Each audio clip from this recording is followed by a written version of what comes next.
हमारे बीच में हमारे एक श्रोता बैठे हैं ओपी सैनी जी। उन्होंने लिखा है कि tribal knowledge about natural medicine in India की तरफ हमारा या विश्व का ध्यान क्यों नहीं जाता। तो ये तो आप ही बता पाएंगे कि आपका ध्यान आदिवासियों की जो जड़ी बूटी या जिनको हम होम्योपैथी कहते हैं उसकी तरफ आपका ध्यान क्यों नहीं जाता है।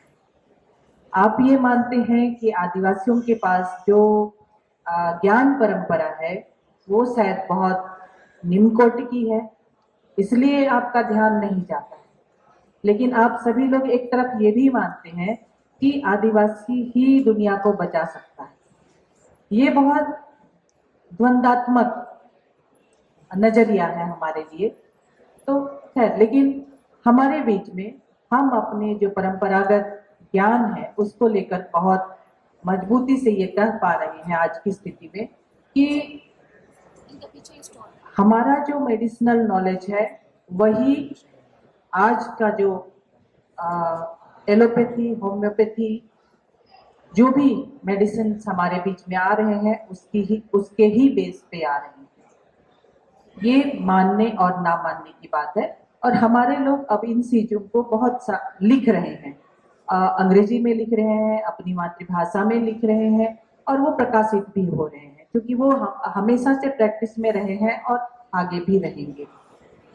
पीओ बोर्डिंग का नाम आप लोगों ने सुना होगा। वो थे तो बाहर के, विदेशी मूल के, लेकिन उन्होंने संताली भाषा में जो हमारे गीत हैं, क्योंकि हमारी सारी चीजें हमारे गीतों में है, तो उन्होंने उन सारे गीतों को कलेक्ट किया है और लगभग 3 वॉल्यूम में मोटी मोटी 300 से भी ज्यादा पेज की वो किताबें हैं जिसमें उन्होंने हमारे मेडिकल प्रैक्टिस के बारे में लिखा है जो गीतों में पिरोए गए हैं।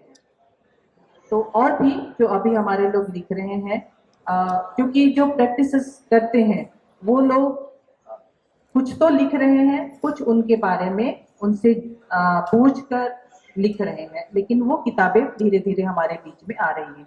और भी ऐसे कई सारी चीजें हैं जो हमारे पुरखागत परंपराएं हैं, जो हमारे शिक्षण परंपराओं में रही, हमारे जो परंपरागत ज्ञान परंपराएं हैं उनके बारे में भी हमारे लोग लिख रहे हैं।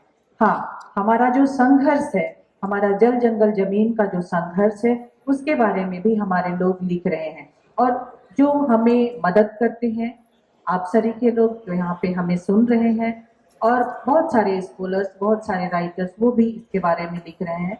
लेकिन हम चाहते हैं कि जो भी हमारे बारे में लिखा जाए वो गहराई से लिखा जाए और हमारी भाषाओं के माध्यम से जो चीजें हम संप्रेषित कर रहे हैं उनके माध्यम से लिखी जाए और वास्तविकता लिखी जाए, ना कि ऊपरी तौर पे या समाज सुधार तौर पे या मलहम लगाने के तौर पे लिखी जाए।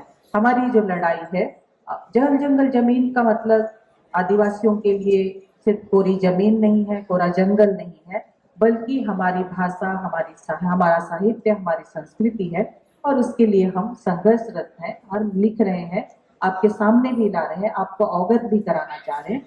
आग्रह है आपसे कि हमारे जितने लेखक हैं उन लोगों की रचनाओं को पढ़ें और आदिवासी समाज के बारे में जो पूर्व धारणाएं हैं, जो गलत धारणाएं हैं, उनको तोड़ने में हमारी मदद करें।